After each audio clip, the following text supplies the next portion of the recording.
Straight ahead on Law&Crime Daily. Why Brad Pitt wants his day in court with ex-wife Angelina Jolie. Plus, federal prosecutors recommend a hefty sentence for disgraced R&B singer R. Kelly. And I filed for divorce last week. Mike should be getting papers served soon. I am so sad, so hurt, and torn apart. a look inside the journal of a Florida woman accused of murdering her stepdad-turned-husband. But first, never in my wildest dreams did I think that as a police officer, as a law enforcement officer, I would find myself in the middle of a battle. Capitol officers on the scene recount the carnage of the January 6th insurrection. Law&Crime Daily covering court cases from coast to coast.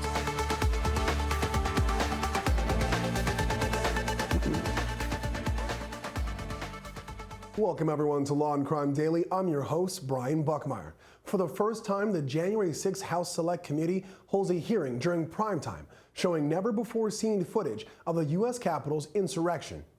After months of investigation, the House Select Committee presented its findings Thursday in the first of a series of hearings set for this month. Their findings include interviews with more than 1,000 people involved with the insurrection and an examination of videos taken during the event.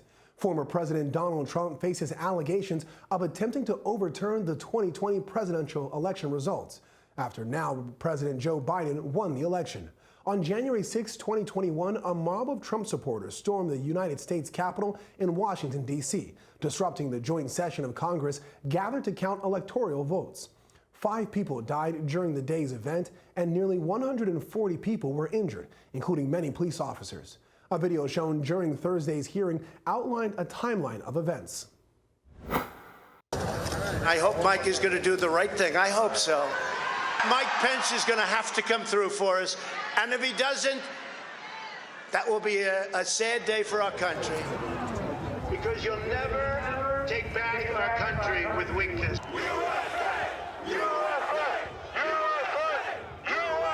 Cruiser 50, it does look like we're going to have an ad hoc march stepping off here. We love Trump! We love Trump! We love Trump! Mike Pence, I hope you're going to stand up for the good of our Constitution. 49 hours declaring it a riot. Cruiser 5 to 50, be advised, Capitol Police 1 advised they're trying to breach and get into the Capitol.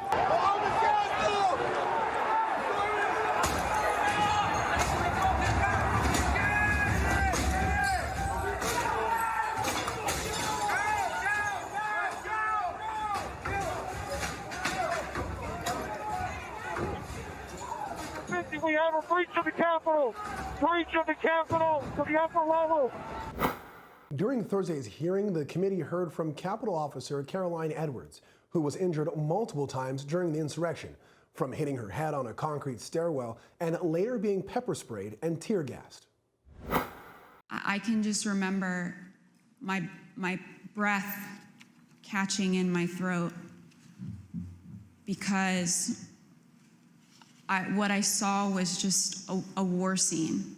It was something like I had seen out of the movies.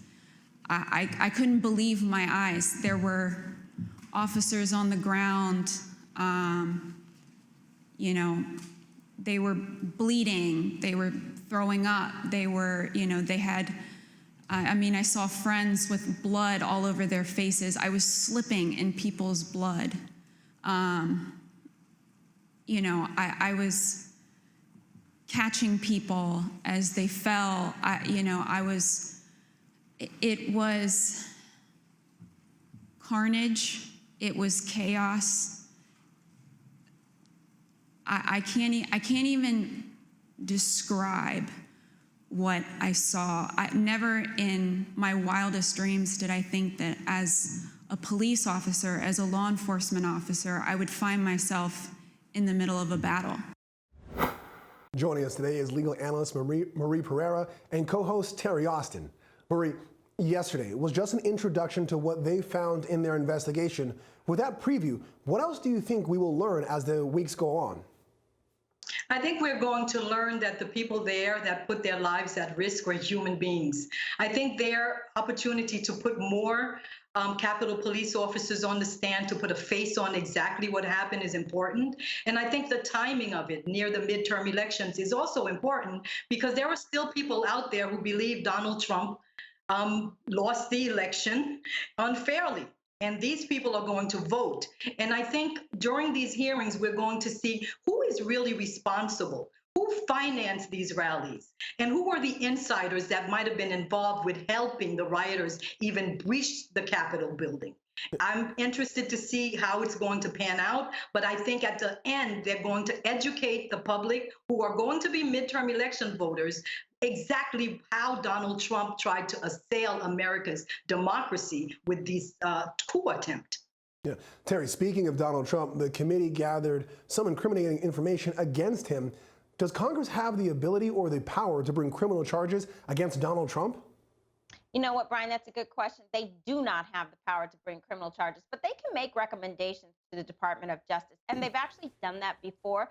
They've recommended that 2 Trump aides be held in contempt of Congress for failing to cooperate with their subpoenas. So I think this entire questioning, this entire hearing is all about making sure the people know what is going on, that the public is aware of what actually occurred on January 6th. It was a very slick presentation. They did a great job. And I do think they are looking at the midterms. And there'll be more hearings to follow with more information after they've led with a timeline of events. And in Texas, a years-long mystery has some closure after the child of a couple who were the parent victims of a homicide in the 1980s is found alive. In 1981, a man and woman's bodies were found in a wooded area near Houston. Their identities unknown. That is, until 2021, when a group called Identity Finders International was able to ID the bodies with the help of genetic genealogy. The Florida couple was identified as Tina Gail Lynn Klaus and Harold Dean Klaus Jr. The officials quickly determined the couple had a daughter named Holly, but she was not found with the remains 41 years ago and has been missing since. 2 years ago, the families of Harold and Tina began looking for answers, wondering what happened to baby Holly and the couple who were last heard of from the 1980s. Their daughter, Holly Marie Klaus, now 40 years old, was recently found in Oklahoma as a result of the collaboration of several agencies across multiple states. The Cold Case and Missing Persons Unit with the Texas Attorney General's Office, formed 2 years ago, made the announcement Thursday, along with new information about where Holly's been for the last 40 years.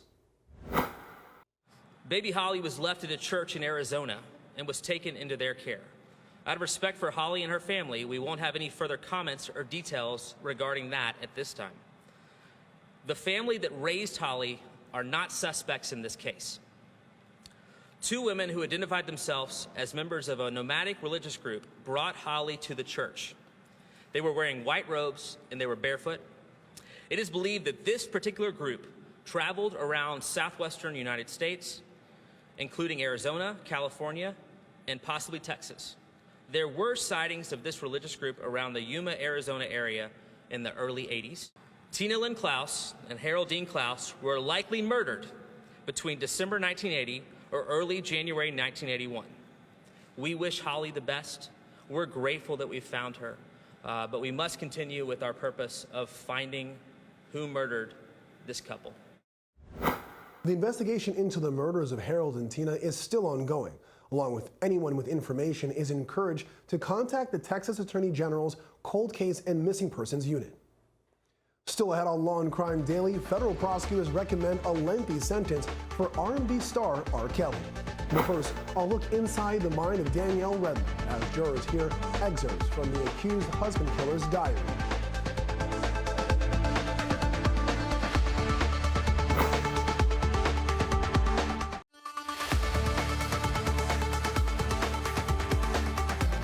Welcome back to Law and Crime Daily. Testimony begins in the trial of Danielle Redlick, a Florida woman charged with second-degree murder but is claiming self-defense in the death of her husband. Michael Redlich was stabbed to death 3 years ago, allegedly by his wife Danielle. She says her husband was abusive and that she killed him in self-defense. The incident happened January 11, 2019. 911 calls from the next day revealed Danielle initially told dispatchers Michael had stabbed himself and had a heart attack the night before after the two had an altercation. The couple reportedly had a rocky marriage, and prosecutors said Michael wanted a divorce before he was killed. They say Danielle was perusing dating apps while waiting 11 hours before she called for help. On Thursday, the lead crime scene technician took the stand. She read a journal entry written by the defendant for the jury. Did you find journals inside of these drawers? Our detectives did, yes. And did you document them at their request? Yes, I did. Let's read the entry on March 12th, 2018. I filed for divorce last week. Mike should be getting papers served soon. I am so sad, so hurt, and torn apart. I have had to really dig deep and rely on Faith and my neighbor Jan. Mike's betrayal, a second time with that Nicole woman, is the worst hurt ever. My life the last 8 years or so has been so hard, scary, and unpleasant. Michael is moving out April 1st. I wish I could never see him again. I feel like he, if given any opportunity, will end up destroying me totally. He really has done a number on me. Terry, the witness literally read from the defendant's diary. Wouldn't that statement or all those statements in the diary be considered hearsay? You know, I thought the same thing. It is an out-of-court statement, and it's being asserted to prove the truth of the matter. So there are multiple exceptions under the hearsay rule, and I'm thinking that when they argued about this, they probably argued under the exception then existing mental, emotional, or physical condition. And what that means is that it's a statement that the declarant makes, and it shows what their existing state of mind might have been. And so I think that's probably the exception that got this particular piece of evidence into evidence. So I'm not sure why the judge let it in, but it's in there now. So We'll see if it helps. Yeah, off the top of my head, it could also be a statement by a party opponent. You can have your statements used against you if you're not Mirandized in certain situations, but it's probably one of the two. Marie, the journal entry sounds like she's a victim of domestic violence. Doesn't that help Danielle's case? So why would the prosecution have it read in court? It depends on who's telling the story. It could be that she's a victim of domestic violence, or she has a motive as a scorned woman. Apparently, this woman, Nicole, fancied by her husband for the second time.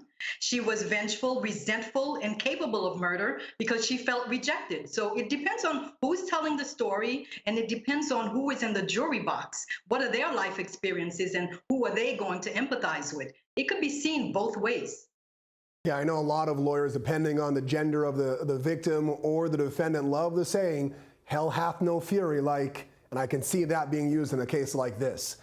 In Florida, the penalty phase resentencing trial will move forward with one defendant instead of two, after an outburst from defendant Alan Wade during jury selection.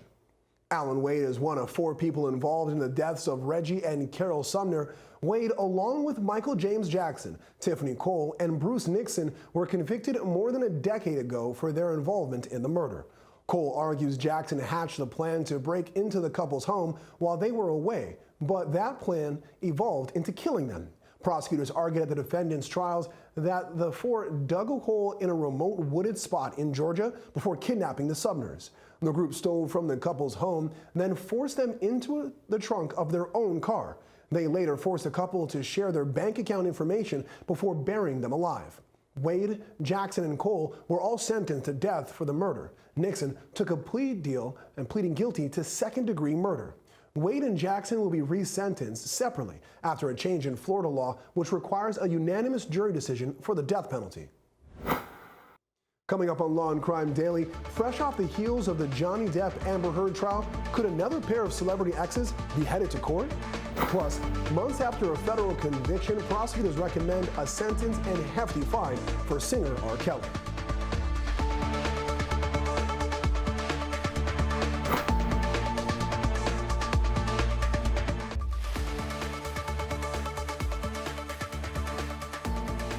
Welcome back. Disgraced R&B singer R. Kelly could face more than 25 years in prison, a sentence recommended by federal prosecutors in New York. In September, Robert Sylvester Kelly was convicted of all 9 counts of racketeering, including sexual exploitation of a child, kidnapping, bribery, and a separate charge of sex trafficking. The conviction of the artist, known for his anthem, I Believe I Can Fly, was a pivotal moment of the Me Too movement.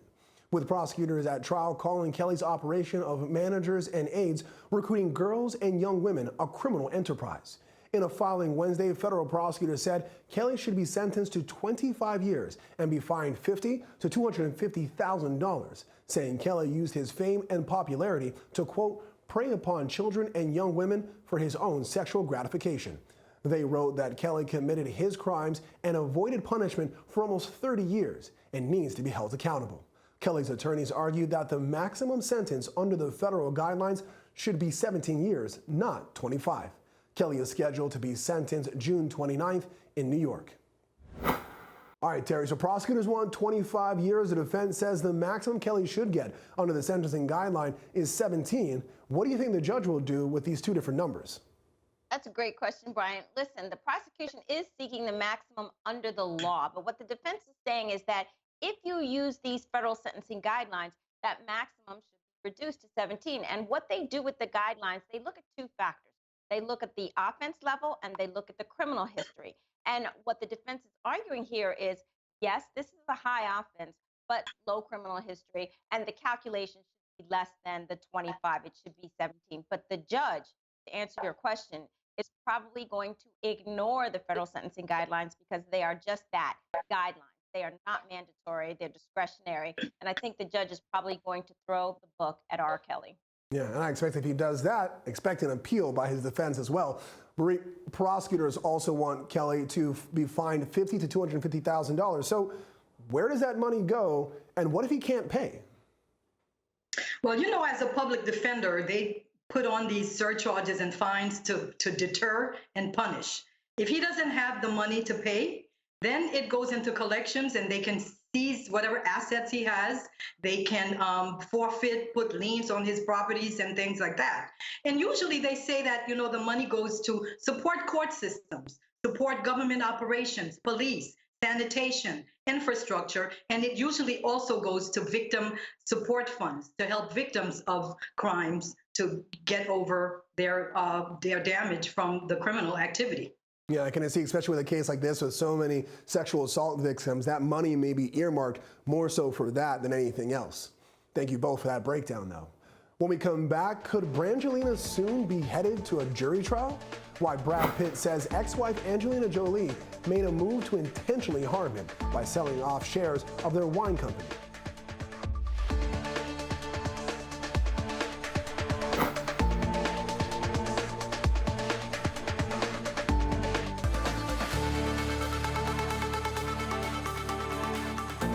Welcome back. Academy Award-winning actors and a former couple, Brad Pitt and Angelina Jolie, could soon be headed to court as Pitt calls for a trial by jury, alleging his ex-wife intentionally harmed their wine company. It all stems from the once-shared Chateau Noel, a $164 million company and vineyard in the south of France. Before their 2016 divorce, the couple equally split shares of the business. After that, Pitt says they made a pact not to sell out their shares without their partner's consent. But Pitt says Jolie ignored the agreement that would allow him to buy out her 50% share or refuse the sale. His team alleges Jolie unlawfully sold her half of the business to Yuri Shefler, a Russian businessman. Court documents filed by Pitt last week allege Jolie worked to undermine her husband by forcing him into business with a, quote, a stranger with poisonous associations and intentions. At the same time, some fans speculate that Jolie may file suit against the FBI for its investigation of a 2016 incident involving Pitt and the couple's oldest son, Maddox, who was 15 years old at the time. The incident happened on a private plane, meaning it's FBI jurisdiction. The organization concluded there was no wrongdoing on Pitt's part in the way of a domestic violence. 5 days later, Jolie filed for divorce. Marie, so the deal is done. Angelina Jolie sold her shares, so if Brad Pitt wins the case, what can he get back to make him whole? If he can prove the damages, and I think it's really hard to make extreme commentary until we have full access to the terms of that agreement between both parties to see what they intended, and did she in fact violate their intent to share this together and not sell her shares? And what, if anything, did the contract have for the party who breached? He will be seeking damages, claiming you damaged me by forcing me to do business with this person that I don't know, and I lost money. And he has to prove the damages, and that's what he'll be going after, to recoup damages caused by her unlawful decision and breaking the terms of the contract. Yeah, was this a contract? Was this a handshake? Was this a verbal agreement? It all is going to come down to what we see in trial. And that's my question for you, Terry. Are we gearing up to see another Depp v. Heard-like trial? Or is this going to be completely different because it's about property and not defamation? Honestly, I don't think there will ever be another trial like Depp v. Heard. That was the most watched trial I've seen, certainly in a long time. But I do think both Brad and Angelina are famous movie stars. And if, in fact, this is a case that goes to court before a jury, and if we are able to have cameras in that courtroom, I do think that millions of people will be watching it. They are famous, and listening to the details is something that I think most public people want to know about. It won't be as exciting because we're talking about property. We're not talking about defamation. But we will get an inside scoop as to what the conversations were. Was everything documented? And we might even, hear testimony from other people that might just interest everyone. So we'll see. All right, maybe Law and Crime will let us all drink wine as we cover it as well. We can only hope. Well, thank you both. And thank you for joining us here on Law and Crime Daily. We'll see you next time as we discuss justice in America.